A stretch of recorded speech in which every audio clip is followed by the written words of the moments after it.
Well, good morning, everyone. Good morning. I think we're just about ready to start, so can I welcome you to this meeting of Mid-Suffolk District Council Cabinet. I am Councillor Andy Mellon, leader of Mid-Suffolk District Council, and I'll be chairing this meeting. Just to first remind you of some domestic arrangements, please ensure that your microphones are turned off when not in use. Do not interrupt other speakers, and please switch off or turn to silent any mobile phones. If the fire alarm should sound, please leave the meeting room by following the fire exit signs and meet on the Ipswich Town Football Club training pitch. Do not re-enter the building until you are told it is safe to do so.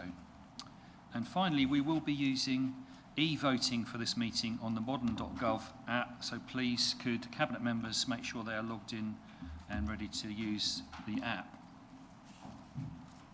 I'd like to remind everyone present that this meeting will be broadcast, or is being broadcast, live to the internet and will be capable of repeated viewing. The whole of the meeting will be filmed, except where there are confidential or exempt items.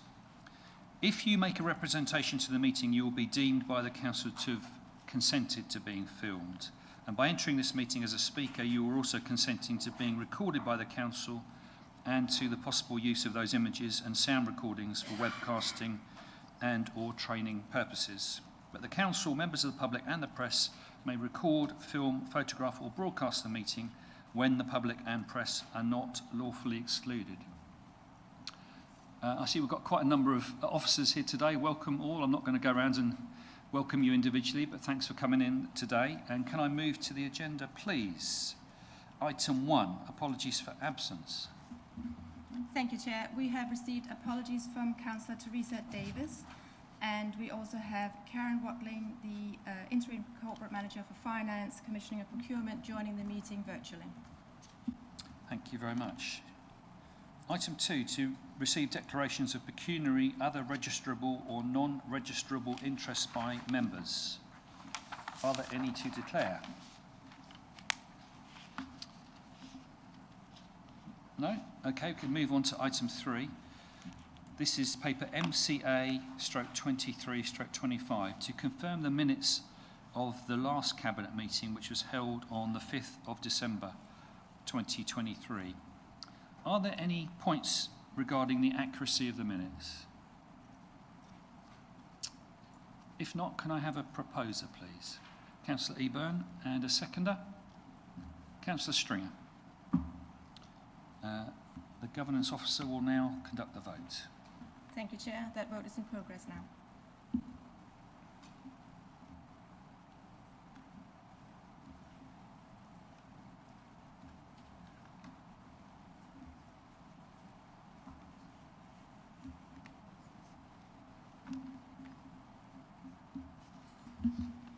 Thank you, members. That's 5 votes for. That's unanimous. Thank you very much. Item 4 is to receive notifications of petitions in accordance with the Council's petition scheme. None received. Item 5, questions by councillors. None received. Item 6, matters referred by the Overview and Scrutiny or Joint Audit and Standards Committees. There are no matters referred, Chair. Thanks. And item 7 is the forthcoming decisions list, which I'm sure we've all had a look at. Are there any comments on that list of forthcoming decisions? None? Okay, thank you very much. We will move on to item 8, and this is paper MCA/23/36, which is the Mid-Suffolk Plan. And as leader of the Council, I will now introduce the Mid-Suffolk Plan. The document that we are putting forward today is the culmination of several months' work by officers and administration councillors, and I'm very grateful to Jo Hobbs and her team for bringing this forward in a very, very timely manner. The title sets out the overarching aim of the plan for our district, helping to create thriving and resilient communities in Mid-Suffolk. And we use the word helping advisedly because these aims are not something that this council can achieve alone. We need to engage and involve individuals, households, businesses, communities and all the partner organisations that we work with if we are to achieve anything. The refreshing of the Council's corporate plan commenced with the elections last May when a new Green majority administration was elected. And we have committed to being an open, inclusive and listening council leadership, and I believe we have followed those principles in our first few months and in the production of this plan. Our initial draft plan was drawn up last autumn and presented at Cabinet, and we then had a period of consultation which took up most of October and the first half of November. The consultation had a number of ways that people's views were sought. There was a questionnaire available online and also in hard copy. There was engagement on social media. There were various meetings where the views of hard-to-reach sectors of the community were canvassed.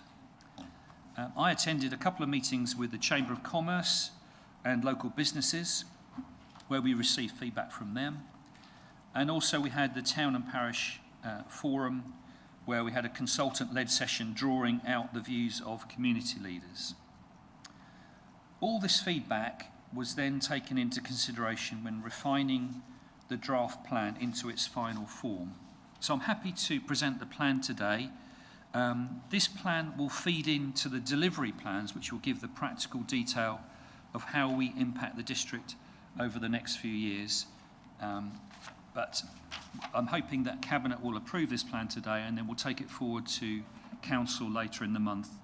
And I'm hoping that we will get approval from all councillors in terms of what we've been putting forward.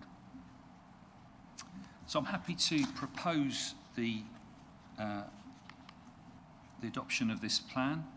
Could I have a seconder, please? Councillor Winch, thank you very much. Now, do we have any questions from Cabinet members? Any questions from other members present? Councillor Whitehead. Thank you, Chair. Yes, I personally welcome a reduction in the number of priorities, simplification, and especially dropping the psychedelic wheel graphic. In terms of our approach set out on page 24, is this list set out as a hierarchy of objectives? Will environmental sustainability, sort of save the planet, and social justice considerations always trump the provision of high-quality services and financial responsibility with public money when they conflict? Or do Cabinet agree with me that high-quality services and financial responsibility should be the two key drivers for this district council with its modest place in the wider world? Thank you for that question. I think to attempt to answer that, clearly these are a number of considerations that we need to balance. I think we've made it clear, and the plan makes it clear, that environmental sustainability and social justice are kind of key themes for us and will inform all that we do. I think when the argument's made that that those things need to be in balance with economic development or other considerations, my answer to that is that the economy has to live within the ecology. If we don't have a sustainable environment, nothing else will thrive. So I think there's always going to be a balance between these I wouldn't say them competing aims and objectives, but I think we absolutely want to deliver the council services to a high standard, and we believe that can be done at the same time while having environmental and social justice at the heart of what we do. Thank you. Very, very considerate response. Thank you.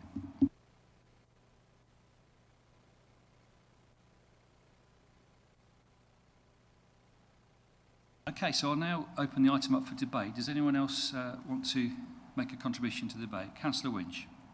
Yeah, I'd just like to say well done to everyone for getting to this point. There's been a lot of work, and I think some people would look at it and say, oh, we've only ended up with a few pages here. But it's often much harder to use less words than more words. And I think this does give a very good view as to what we're all about. And I think it forms a really good basis to flesh out more detail in the coming years. Thank you. Councillor Eburn? Thank you, Chair. I'd agree with my colleague that I think, doing a short plan is much more difficult than doing a long one, less words rather than more. And I would also like to thank all officers and colleagues for their work in getting this to this stage. But as an administration and as a Green majority, I think it's really important that we say to everybody that we're putting environmental and social responsibilities at the heart of everything that we do. And that is extremely important. And I think with regards to the work that the council does, which comes across in this document here, it's not about residents or businesses or whoever being done to, it's about working with. And we really need to kind of work with all partners, work with all citizens to ensure that we're making Mid-Suffolk a thriving place that we all love. So I would be very pleased to support this. Thank you, Chair. Thank you, Councillor Eburn. Councillor Stringer? Sorry, Chair, wrong microphone. Just like to wholly endorse this council's plan. First of all, thank you to the team and the staff and everyone that engaged with this. It's always very difficult to get public and stakeholders to engage with. Often, certainly if you badge it a corporate plan, it appears on the surface to be incredibly dry and it's difficult to engage with. I was sort of impressed with the amount of people that did engage in the end, and thanks to everyone for that. I think it's really a good way of, as it were, of setting out a stall and actually losing the word corporate from the corporate plan. I think is the single best thing we've done, because we are not a corporation, we are a council, and we are here to serve the needs of our residents and communities. And I think, and I certainly think the numbering of all this is no indication of hierarchy, but it is an expression of how all of these themes are interlinked. You probably can have a thriving community if you don't have open and honest leadership, but you'll make that incredibly hard to do if you don't have open and honest leadership. So I think for me, all of the numbers 1 to 8 are interlinked and intertwined, and they all rely on each other. And I think this sets out almost a blueprint for what the public and our residents and businesses should expect from this council. But it's also, I think, a set of values that we should challenge each other on as well. So I say I wholly endorse the plan and thank everyone involved with getting it this far. Thank you, Chair. Thank you very much. Any other comments?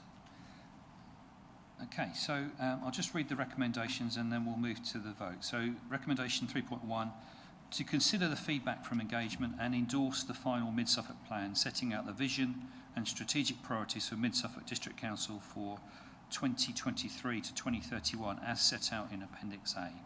And we can now move to the vote. Thank you, Chair. That vote is now in progress.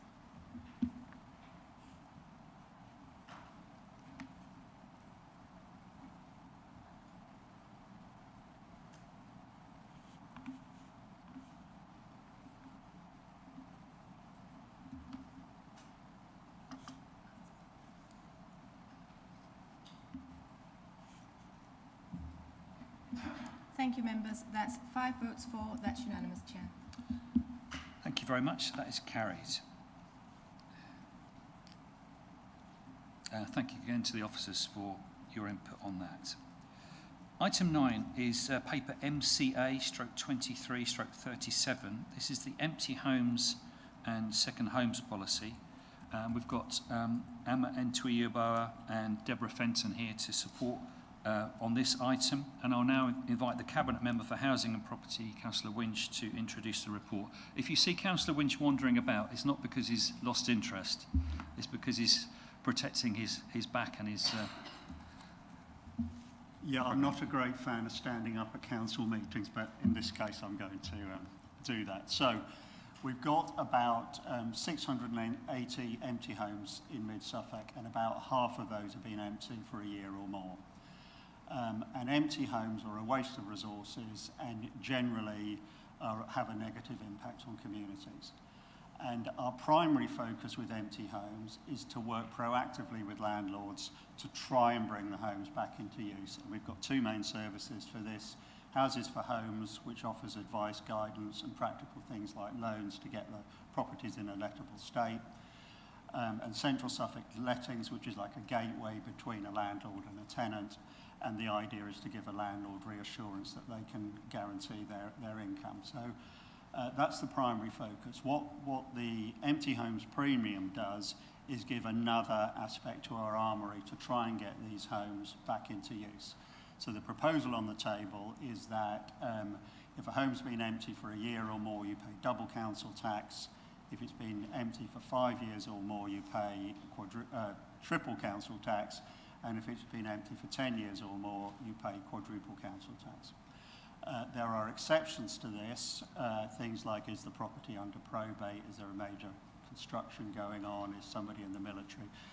I don't know if the full list of exceptions has been published yet, but the government, I think, are about to. And this change would come into force from April the 1st this year. The second homes is slightly different. It doesn't come into force it wouldn't come into force for a year. And the objective of doing the second homes is twofold. One is, if you don't do it, it's a bit of a tax loophole because you could just put some furniture in an empty home and say it was a second home. And the other reason is, I think it's reasonable if somebody's lucky enough to have a second home that they make an extra contribution to the community. So in terms of total council tax, we're talking in the region of £500,000 to 600,000. So for mid-Suffolk, that means somewhere between 50 and 60k. I think this is a common sense measure because we need to get empty properties back into circulation if we possibly can, and if we can't, then those people who are sitting on properties will make a contribution to the community. We're not out on a limb here. I believe that Bayborough, Ipswich and East Suffolk are going down the same route. So I would strongly recommend that we vote for this.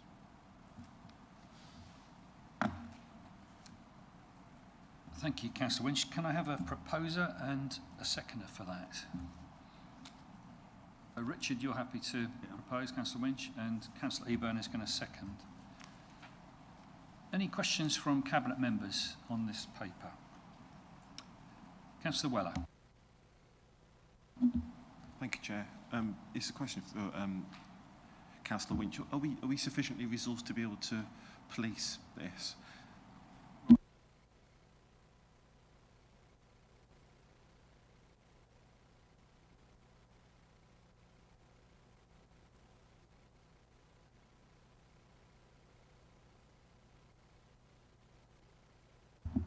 Thank you, Chair. Yeah, in terms of the plan, we intend to write to those that will be impacted during February to advise of the change and invite evidence as to perhaps whether they fall within the exceptions. From the resource perspective, we're fine to cover that because we deal with amendments on a daily basis. So we haven't got concern. All we are waiting, as Councillor Winch said, is for the government's list of exceptions. They're still to be confirmed. Councillor Eburn. Thank you, Chair. My question was actually just following on from that, is that the list of government exceptions, do we have any idea, so I'm looking at Andrew Wilcock in this, of when we might know what they are? And presumably if these ones have been included within previous consultation, they're not likely to change, but we wouldn't obviously need to have these before we actually implement this. And are we certain of that, as it were? Thank you, Chair. Originally they were due out before Christmas, but we got feedback due to a change in Minister. It's been delayed to the early part of this year, so I would hope, in the next sort of month really. But you're right, we do need them before the end of February. I think we've got every council in the country looking at this, so if they don't produce them, I think it'll be a problem. So we're confident they'll be available before the measure comes in. We hope so. I mean, you can never be confident with government, but yes, we should have that information. But again, the policy is written that we've got discretion written into the policy, so if they're not there and we find out circumstances we feel should be accepted, we've written the policy so we can include those. Thank you very much. Any other questions from Cabinet members? Any questions from other members? Councillor Whitehead. Thank you, Chair. Yes, I've got a list of questions mainly addressed to the second homes aspect, because I've given this a lot of thought when it came up this time last year. So could I ask the Chair that Cabinet either at worst simply humour me by listening to the questions, or at best give some serious consideration to the points I'm raising when it comes to debate? Right. 319 of the second homes, 58%, fall into bands A and C, A to C, which are fairly modest homes, but might still have a value of, say, 180 to 300,000. Many may have been acquired or inherited for a fraction of the current value, and then selling these second homes would now crystallise a significant capital gains tax liability for their owners, which only crystallises on the sale. I'm asking, are Cabinet happy to catch these owners into a vice-like grip, where on the one hand they must either pay probably tens of thousands of pounds in capital gains tax on disposal, or, by retaining the property, pay thousands of pounds of additional second home tax premiums? It seems to me that these people are between a rock and a hard place. That's my first question. The second question, rising on the second homes, is in this new era of work from home, or even work from anywhere, how will second homes be defined? So a couple travelling out to Mid-Suffolk second home on a Thursday evening and not leaving until Monday evening will stay 4 nights out of 7, working part from home. And which of these homes then really is the second home? It seems to me it's not an easy definition there. A single individual owning 2 homes will pay 75% council tax on their main home, where they use the majority of the services, and 200% on their more occasional second home. Does that feel right to Cabinet? I wonder how many of these 542 second homes have a very low efficiency rating, might be better used as second summer homes rather than being all year round fossil fuel energy traps. And does Cabinet share my concern this tax can be less easily avoided by married couples in contrast to couples who just live together? The latter can declare they have decided to live separately but still intertwined lives, and each will just pay 75% single-person council tax, rather than 100 plus 200.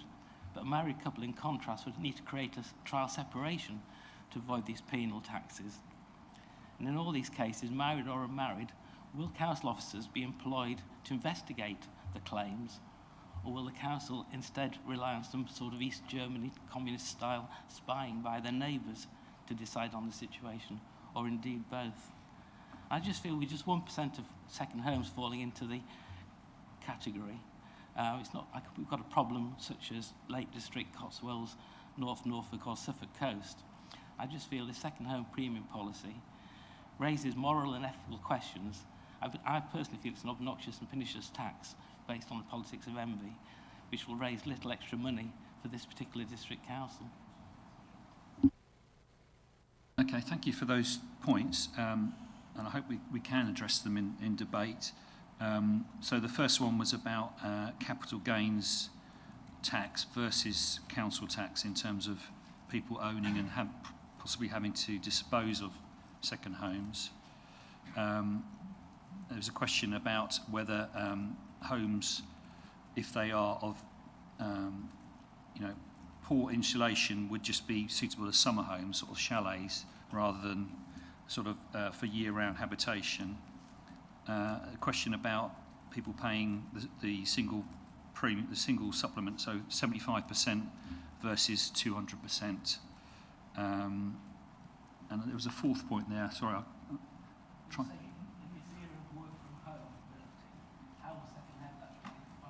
Yes. So how do we actually sort of capture whether it is genuinely a second home or whether people are living separately and the implications of that? People try to avoid this by various methods.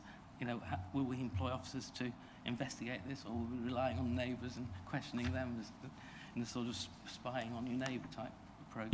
Yeah. I think the point is, are we going to be sort of having a sort of Stasi operation to try and make sure we know what's happening and what the arrangements are for people who are trying to avoid this? Does anyone want to sort of respond to those points? I'm going to need to take advice on the detailed points about definition of second homes and things, but just on the general principle here, we need the second homes premium, one, to stop a loophole in the empty homes. Otherwise, you can just part furnish them and say that you can. It's so easy to get around that tax. All taxes that you introduce have a risk that somebody will find a way of getting round. But in terms of the principle of somebody paying extra council tax to the community because they've got a second home, I'm personally rock solid on that as a principle. It isn't scientific, but because I knew we were doing this, I actually talked to a few people in my ward, and they all said the same thing. It seems reasonable that if you're in a lucky position to have a second home, that you should contribute more to the community. So I think we're pretty rock solid on that. I accept that there's always, when you go down to the bottom level of detail, some difficulties in collecting certain taxes. But I know that Andrew will cover this, where we do get areas where that's very difficult. We have to make a sensible judgment. But in principle, I think we're definitely in the right place. Did you want to comment, Andrew?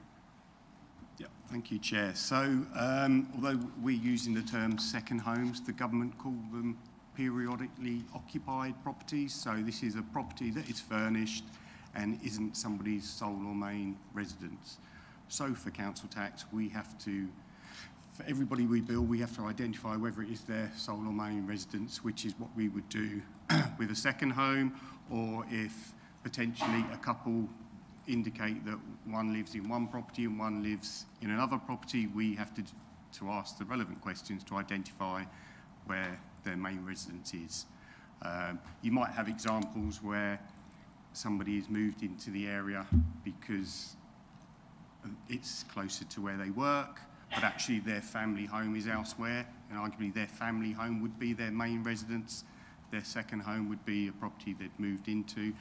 But again, within the potential exceptions, there are exceptions around job-related dwelling. So, we have to ask the questions, and we ask the questions now to identify where somebody's main residence is. For a family, arguably it's the family property. We've covered some of those questions. With the single person discount, as you know, we do review those annually, and we use external data to look at the validity of people receiving a single person discount. So again, we already have the processes in place to look at where there's potentially avoidance. Whether that's answered your questions, Councillor Whitehead. Okay, thank you for that clarification. If there's no further questions, then we'll move into debate on this item. Who would like to make a contribution to the debate? Councillor Stringer. Thank you. I think this is it seems a bold move, but actually it's a pretty common sense move. If you've got properties that sit there and are perceived by a community to be idle, it really does pull on community tensions often. And I think moving towards this is little to do with I wasn't quite sure if the politics of envy were this second homes policy or the council tax regime itself, because the council tax regime identifies a person and a property, and you always get into difficulty with that, I think. I mean, I personally, the whole council tax regime, I'd rather we just tax the property, irrespective of who's in it, and then you know where you are. But I think if we do have these homes that are long-standing empty, that's such a waste. That's a waste of a badly needed home. It's also a waste of injecting stuff into local communities and buying from local services and injecting money into the local economy. And I think if this administration says that we're going to be sharp on that, then we should be. But equally, we need to make sure that we're also sharp on ourselves. So if we hold the public to a high target for making sure homes are used, we need to set our own standards for our own homes to make sure they come into use as quickly as possible as well, so that we also get people housed and roofed. So yes, it looks a bold move. I have to say I disagree with Councillor Whitehead on many of the points, but gladly debate with him outside of this chamber on some of those finer points if you want. I personally don't think it's the politics of envy, it's the politics of utility, frankly. So I will be voting for this. Thank you. Thank you very much. Councillor Eburn. Thank you, Chair. I'll certainly be supporting this recommendation. On the empty homes, I think it's a shame that we didn't increase these options for additional council tax when we had the opportunity 5 years ago. And I'm very pleased that we as a new administration are able to do it now. And also I'm very confident in the teams that we've got, the team in housing with regards to kind of helping get those empty homes back into use, and with programmes for, as been mentioned by my colleague, programmes for landlords to help them to actually get those homes rented out. So I'm really pleased to see that, and as well as the team at the council tax collection end, as it were. So that it is very helpful, and I'm really pleased to see that.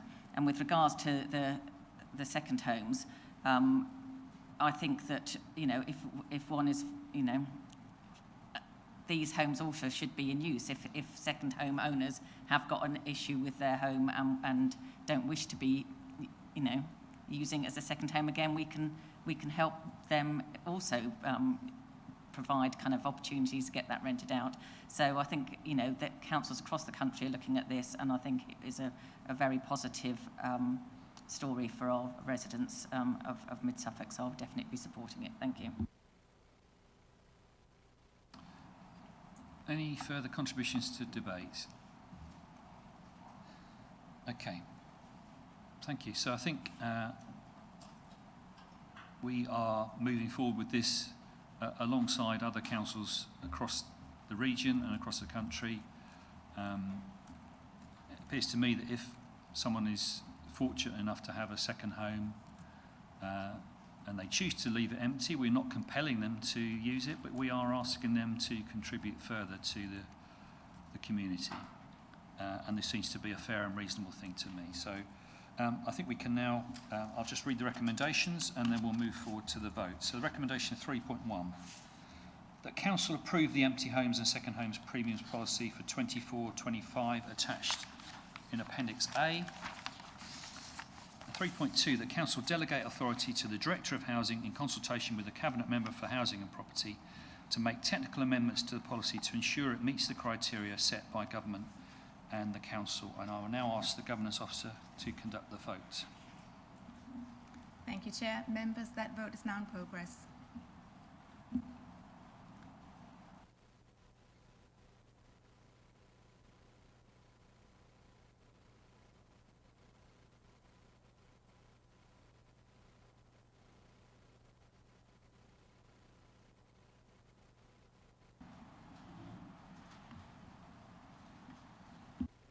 Thank you, members. That's 5 votes for. That's unanimous, Chair. Thank you very much. That is passed.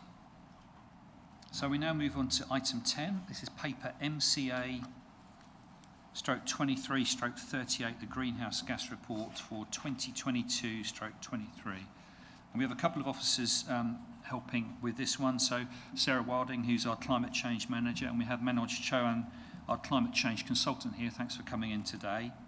And I'm going to ask the Cabinet Member for Environment, Culture and Wellbeing to introduce the report. Councillor Weller. Thank you, Chair. Cabinet's invited to note this report, which summarises the Council's efforts to reduce its emissions in the fiscal year ending March 2023. This shows a reduction of around 1,000 tonnes less than the previous reporting period, so this is good news. Where figures show slightly higher than expected reductions, this can be attributed to the movement of functions between scopes. For example, all leisure centres emissions are now accounted for under the Council's direct responsibility, so this is transferred from Scope 3 to Scope 2 in the report, and our grounds maintenance function was brought back in-house, so that transfers from Scope 3 to Scope 1 in the report. The conversion of our waste and public realm fleet to hydrogenated vegetable oil has had a notable impact on reducing carbon emissions, but leisure centres remain our biggest emitters. However, we've put measures in place to mitigate this issue, and we're awaiting the outcome of a Sport England funding bid, which is due at the end of this month, to improve these further. Looking forward, it's anticipated that the 23-24 greenhouse gas report is unlikely to show a significant reduction because there have been no major interventions this year. However, we may see an improvement in terms of savings from solar carports. That's realising the lag effect of the data capture in this area. It's of note that our emissions in leisure centres have dropped by 11.9% since the last reporting period, and that's been as a result of roof-mounted solar photovoltaic panels, the introduction of low carbon heat pump technology at the Bowls Hall in Stowmarket, and the replacement of life expired boilers with energy efficient boiler plant and modern control systems. We now additionally benefit from a fully recruited climate change team. So they've been able to commence work to review the range of council assets, identifying where we can make greenhouse gas savings as well as financial savings. This enables audit and robust analysis of the effectiveness of, for example, our solar photovoltaic panels. Our 22-23 performance is currently 2.8% from where it needs to be. We'll need to see reductions on average of 539 tonnes of carbon each year to reach net zero by 2030, so it's a big ask. The next round of public sector decarbonisation funding, which is phase 4, opens later this year, and we're already looking at what assets we can potentially bid for. So in conclusion, and after thanking officers and partners for their time and diligence in producing the technical report and the accompanying paper, I'd like to propose that we vote to note the report. Thanks. Thank you. Do we have a seconder? Councillor Eburn. So, do we have questions from Cabinet members on this report and the paper? Councillor Winch. This is probably a question I shouldn't ask, but are we going to hit the target or not? What is your view? Thank you, Richard, for that one. It's a really tough call. The chances are we might get very, very close to it, I think, is the answer. Though I might ask learned colleagues on the benches further away to give us their professional opinion on that as well. I'll invite them to come in now. So, shall I ask who's going to take this? Sarah Wilding, are you going to answer? Thank you.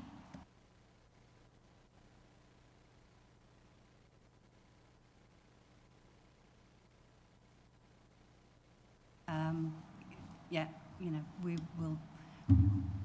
we don't want to change it. We don't want to roll back on it as other councils have, because then you're obviously going to be looking at, will we achieve that date? So we'll try our very best. Can't do any more than that. Thank you very much. Any further questions from Cabinet members? Councillor Whitehead, do you have any questions? Okay, so we can open this item up for debate. Anyone like to contribute to the debate? Councillor Eburn. Thank you very much, Chair. Obviously this report is for noting, but I think that it's going to be hard work getting greenhouse gas emissions down further, and I think the past couple of years we've low-hanging fruit, as it were, has been got, and so the easy options have been done, and now for us there'll be the harder options to consider and take forward. But I've got no doubt that we will rise to that challenge, and I think the team here will be working hard to do that, as well as us in the administration. So I'm hopeful that we will get there, and I think also in the process of doing so, we will be able to show new initiatives, including being able to save financially and actually show our communities and take our communities with us on that journey. Thank you. Councillor Stringer. Appreciate the work that's gone into the report, and thank you for that. And also appreciate its candour and honesty, which is what we want with this. And also the recognition that the quick wins, we're probably getting past those, and there's going to be harder challenges in the future. One of the other challenges that we're going to face, and we need to be honest about that, is decisions that we get from on high from central government. If we get central government choose a Betamax option for a particular technology and fund that then doesn't deliver, it's going to make it all the harder for us to fulfil our own ambitions here. But I think with some of the work we're also doing in attempting to skill up some of those newer enterprises in the green economy in Mid-Suffolk, it should put us in a good state with partners to actually make sure that we can not only deliver for us, but also make it easier for others to decarbonise and meet those targets as well. But I'll be voting to approve that we note this report. Thank you. Thank you very much. Anyone else? Okay, well, I'll just make a few comments from the chair then. I think perhaps the key graphic in this report is the graph 9 on page 62, which shows the target of emissions, a straight line down to 0 by 2030 as a green line, and then the actual what has been achieved so far as a blue line. And the good thing, I suppose, we can argue is that we've made progress in this reporting period, and we are now back closer to where we need to be than we were a year ago. This is good, and we should be really pleased about that. But as others have said, we do have a long way to go, and once you've picked the low-hanging fruit, it becomes progressively more difficult to deal with carbon emissions at the lower level. And it may be possibly that at the end we will have to do some offsetting in order to reach 0. But obviously our commitment that we've made, and particularly in joining the organisation UK 100, is that we will aim to absolutely minimise offsetting and do most that we can do by reducing emissions directly. However, this is only part of the picture. If we were to take the whole district's emissions, I think the council is responsible for something like 2 or 3% of the district's entire emissions. These are the bits that we have power over. We have influence over perhaps 30 or 40%, and that's the big prize, the areas where we need to challenge our residents and our communities to reduce their emissions. And obviously we are making some progress on that. We have the Cosy Homes insulation scheme, which is providing free or subsidised insulation to homes across the district, and that programme is rolling out now, and that hopefully will have an impact. But as Councillor Stringer said, we are so dependent on what central government decides to do, and we really need the leadership from central government in order to see the kind of big changes that are required to reduce the district's and the country's emissions in total.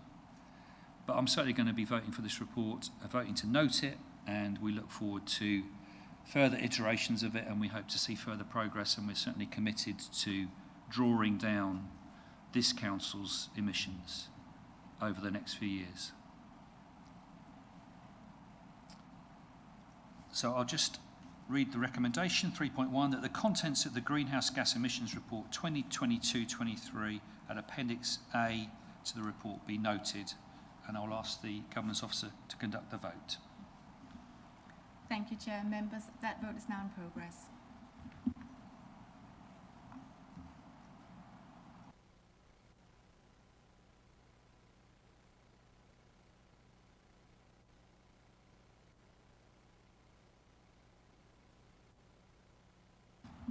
Thank you, members. That's 5 votes for. Chair, that's unanimous.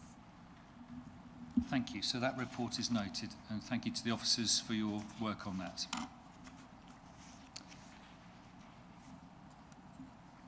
So we move on to item 11. This is paper MCA/23/39, the fees and charges for 2024 and 2025. And we've got various officers here to support this item: Mark Ems, the Director of Operations, Tracy Howard, the Corporate Manager for Public Protection, Sean Coulter, the Senior Finance Business Partner for Revenue, and Jack Burton, Finance Business Partner. Welcome all. And I will now ask the Cabinet Member for Finance and Resources to introduce the report. Councillor Eburn. Thank you very much, Chair. Before I introduce the report, can I just please point out some minor corrections to the report? The tables on page 69 onwards should show year 23-24 versus 24-25. So there's a sort of copy and paste typo there, as it were. And additionally, within the tables, there are 5 changes. So if I can just take you through each one. On page 70, zoo licence renewal, we don't have any zoos in our district, so that should say volume per year 0. Further down that page, dog breeders renewal, we've got 15 of those, and so the figure in the budget income growth should say £540. Further down that page, hiring out horses renewal, there's 2 of those, so in the budget income growth, that should say £76.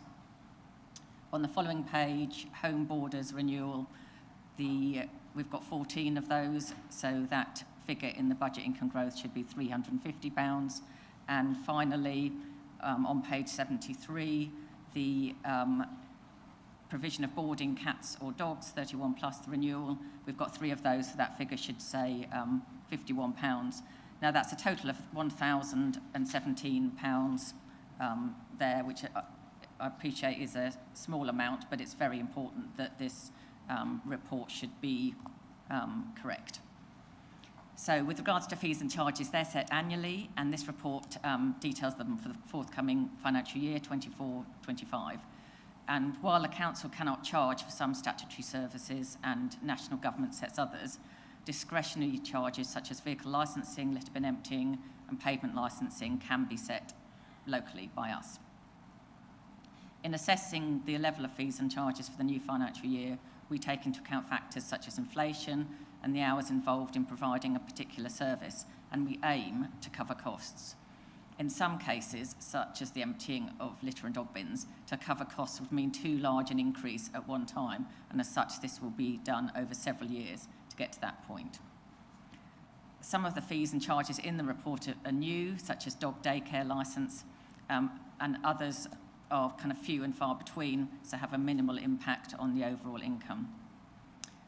But there will be an overall impact on the council's finances, but primarily due to the drop in planning income that we've experienced at the moment, and this is despite a fee increase for planning which government permits us of 25%. The fees and charges in this report are included within the budget for the financial year 24-25, which will be presented at next month's Cabinet. So with those minor amendments to the report that I've detailed, then I would like to propose the recommendations at 3.1, and I'll ask for a seconder. Thank you, Chair. Thank you, Councillor Eburn. Do we have a seconder? Councillor Weller, thank you very much. Any questions from Cabinet members? Councillor Winch. Communication of these out to residents and Councillor Eburn, you answer that? Can I ask Mark?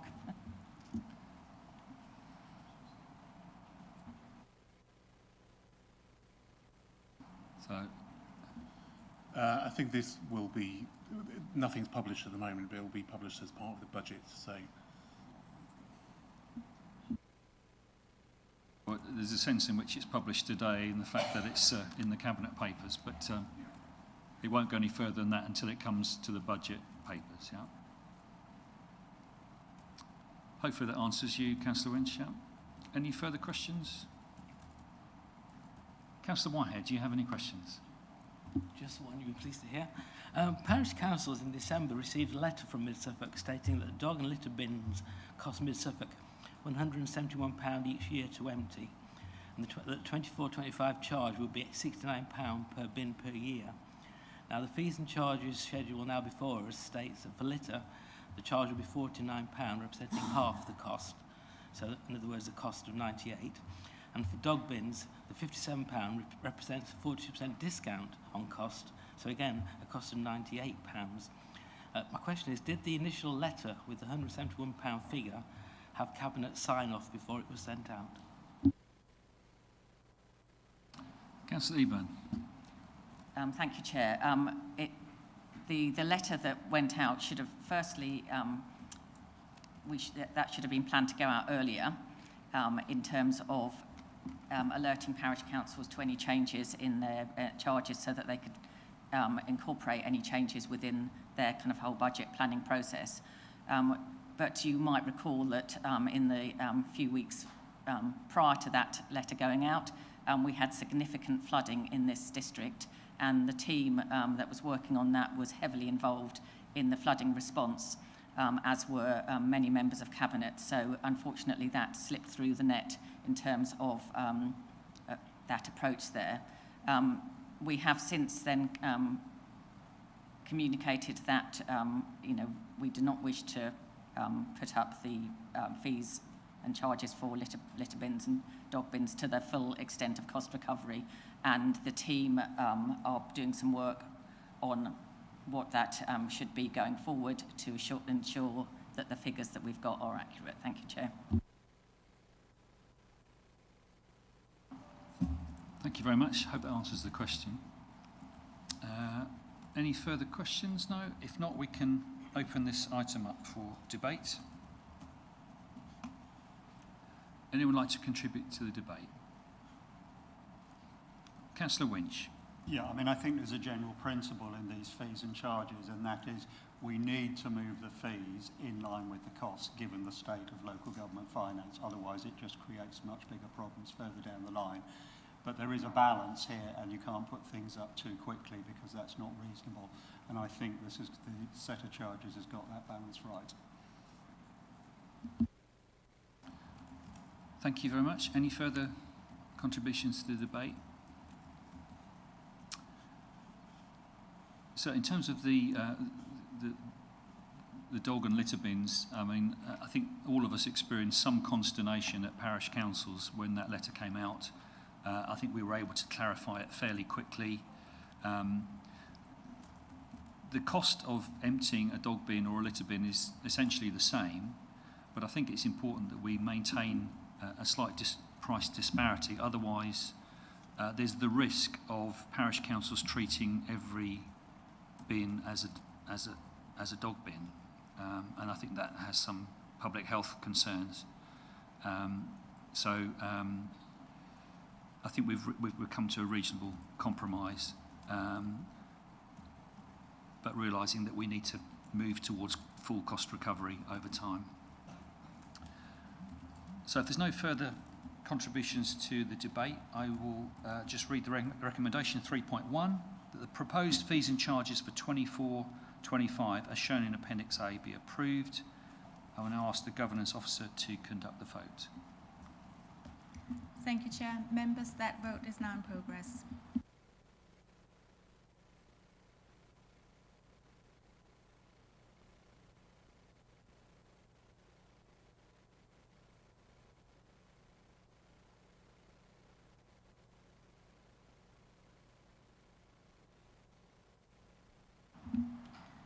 Thank you, members. That's 5 votes for. That's unanimous. Thank you very much.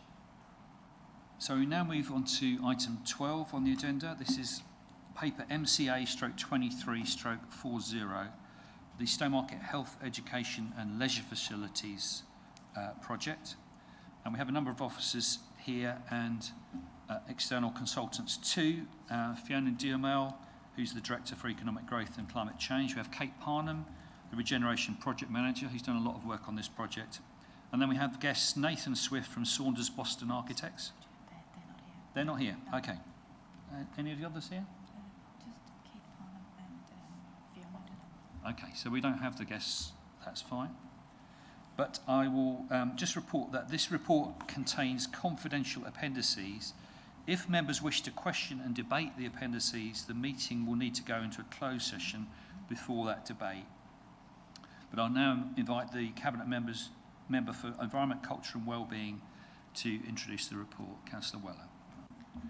Thank you, Chair.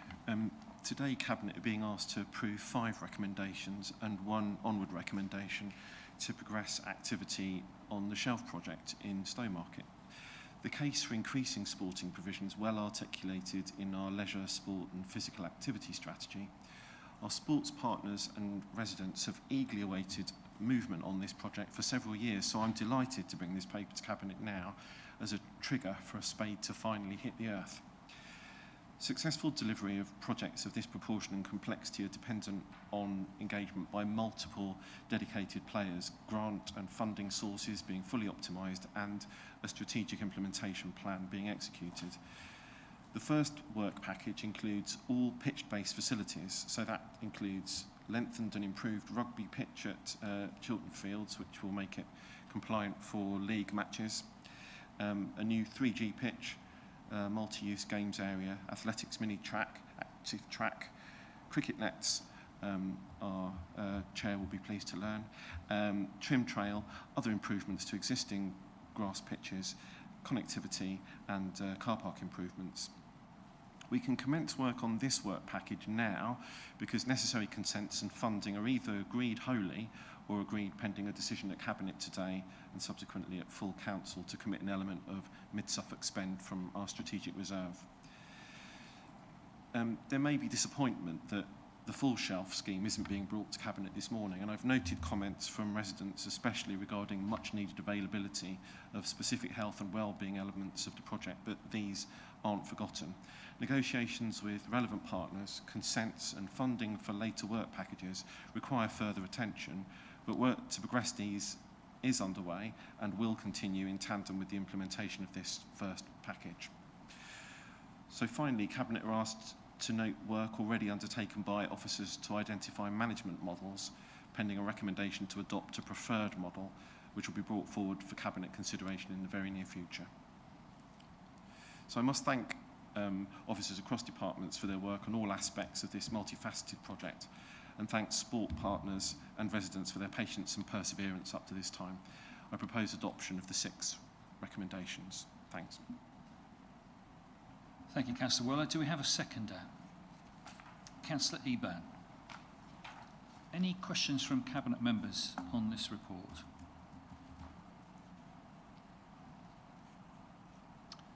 If not, Councillor Whitehead, do you have any questions? Thank you, Chair. Yes, I've got 3 questions, and I don't believe the questions would need us to move into confidential, but I may be wrong in terms of. But let me. My first question is: do Cabinet see Shelf as a project, a set of projects, or simply an overarching master plan for this large area of land? That's my first question. The second question is: what is the situation with the pavilion, which was a key feature of this project, based on all the earlier press releases, photos, etc.? Are the sports clubs involved to be gifted with a capital cost of building, but be expected to cover the significant ongoing revenue costs, such as insurance, maintenance and general running costs, from their very modest resources? That's my second question. And the third question is, a Stowmarket resident wrote to me recently expressing the opinion, which I quote, "It's blindingly obvious that the health hub will never happen. Are they right or wrong? And if they are wrong, what factors make Cabinet comfortable in coming to that conclusion?" Thank you for those questions. Councillor Weller, are you happy to take those? Yeah, I'm happy to answer the first 2 because I heard them really clearly. Well, we'll have to ask John to please just remind me or to say again the third element because I missed that. The third one said, yeah, a Stowmarket resident recently wrote to me expressing the opinion, and I quote, "It's blindingly obvious that the health hub will never happen." My question is, are they right or wrong? And if they are wrong, what factors make Cabinet comfortable in coming to that conclusion? Yeah, thanks for that, Councillor Whitehead. So to come to I'll come to that point first, since you've raised it just there. The health hub in fact I can answer that in respect to the pavilion as well, would form part of a future work package. So in answering all three together, both the health hub, as you've chosen to call it, or as the residents chosen to call it, will be a feature of a future work package. The pavilion would be another feature of another work package to follow. So what we're doing is, in answering the third element of your question, the overarching project is all of it. It's been split into work packages to make it deliverable, and for a scheme of this size, that's absolutely consistent with how such a scheme would be delivered, because it involves negotiations and partnership working with several different partners, which involve sometimes sensitive negotiations. And what we're keen to do is start what we can start now, as I outlined in my introduction, because we're in a position to, because we've got necessary consents and grants lined up to do so, and keep our eye on the ball with relation to the other work packages, to bring those online as and when elements of them fall into place, to be able to deliver them too.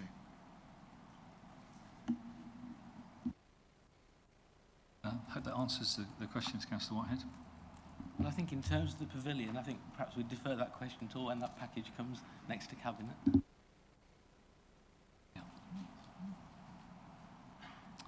So if there's no further questions, we can open up this item for debate. Any Cabinet members wish to make a contribution to the debate? Councillor Stringer. Yeah, just like to say, good to see this document coming forward. Good to see that it has now been pulled apart, not pulled apart, it's probably the wrong phrase, it's stripped into different work streams, because in delivering a project like this, if it's all bundled together, you're going to move at the rate of the slowest part of the project. And I think we're right to have looked at the entirety of the project and take apart the elements we know we can deliver sooner, so we can get parts of that cracking, because I know there's a lot of aspiration in the town to see improvements, and it may well that over time other parts of the project may run at different rates, and perhaps, you know, history will say that parts of the project may not get delivered as originally envisioned, but there's, you know, and that will depend on other partners, other funding being able to be brought to the table as well. So I think, you know, it's good that we've now brought this here to sort of draw a line under what the strategy now is about delivering all of this, and if it has to be delivered in 3 strands, 4 strands, 5 strands, doesn't matter. What's important is that we actually deliver on what we can deliver on. So wholeheartedly support the report, and thank you to everyone involved in getting this far. Thank you, Chair. Thank you, Councillor Stringer. Councillor Eburn.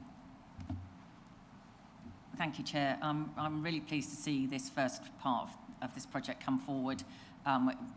Improved sports provision is desperately needed, and so I'm very glad that we can start achieving that and getting kind of something done this year in 2024.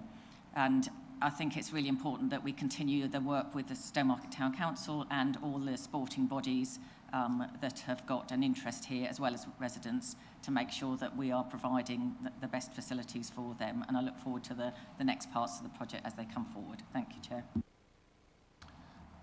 Thank you. Anyone else?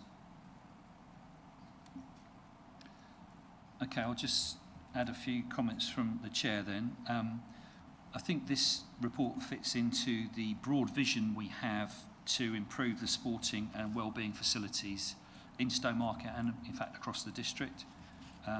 This is, in a sense, a legacy project that we inherited from the previous administration, but we see absolutely the merit in it, and we want to move it forward, and we are committed to it. It's good that we're able to progress this first work package and get work underway this year. I know that's something that the town council and residents of Stowmarket are very, very keen to see. But it's really important that we move forward in a financially sustainable way, making sure that we've got the funding in place, and, as Councillor Whitehead has said, that we don't leave a kind of burden around the necks of the sports club, but going forward that we have a sustainable model for that to continue without it falling over in the future. So I'm very pleased that we're bringing this forward. The application will come to Planning Committee, and we hope that that is approved so that we can move forward very quickly and see spades in the ground in due course. Again, I echo my colleagues' thanks to the officers for all the hard work that's gone in. I know it's been a long process getting to this point, but we're very grateful for all that you've done, and I will certainly be voting for this. I would better just read the recommendations. I don't think there's any need for us to go into restricted session, so hopefully we can just carry on and do this. I've got quite a number of recommendations to read out. 3.1, the Cabinet endorsed the full business case for Work Package 1 in respect of the Stowmarket Health, Education and Leisure Facilities as attached in Appendix A. 3.2, that Cabinet approved the full delivery of this element of the project as outlined in the full business case, which will include pitch and land-based elements of the overall master plan. 3.3, that Cabinet, if minded to approve recommendation 3.2, improve the recommended funding strategy detailed in Appendix B as the Cabinet's preferred method of delivering the project, subject to the securing of all internal and external funding outlined in the recommended funding strategy. 3.4, that Cabinet delegate its authority for completion of all necessary matters and agreements pursuant to the approval of recommendation 3.3, including any land, legals and transactions required to facilitate Work Package 1, to the Council's Director for Economic Growth and Climate Change and Section 151 Officer, / Director for Corporate Resources, in consultation with the Cabinet Member for Environment, Culture and Wellbeing. 3.5, that Cabinet notes work carried out to date on a sustainable management model for the wider Stowmarket Health, Education and Leisure Facilities as outlined in Appendix A, but agree that a further recommendation on the preferred model will be brought back to Cabinet for consideration later in the year. And then we have an onward recommendation to Council, 3.6, that Council approve the addition of this project to the capital programme as outlined in the recommended funding strategy, specifically the Council's commitment of £450,000 from the Council's strategic reserve towards the total cost of delivery of Work Package 1. I will now ask the Governance Officer to conduct the vote. Thank you, Chair. Members, that vote is now in progress.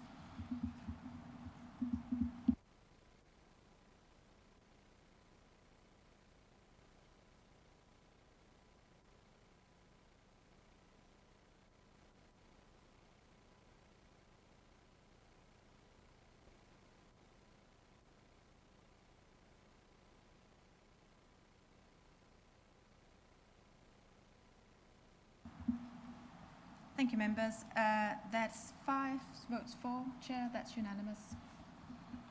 Thank you very much. That is passed. So in conclusion, just to mention that the next meeting of the Cabinet is scheduled for Tuesday, the 6th of February at 9:30 a.m. Do we know the venue yet? It's here, sir. It will be here again. Sorry. Okay. And I declare the meeting closed.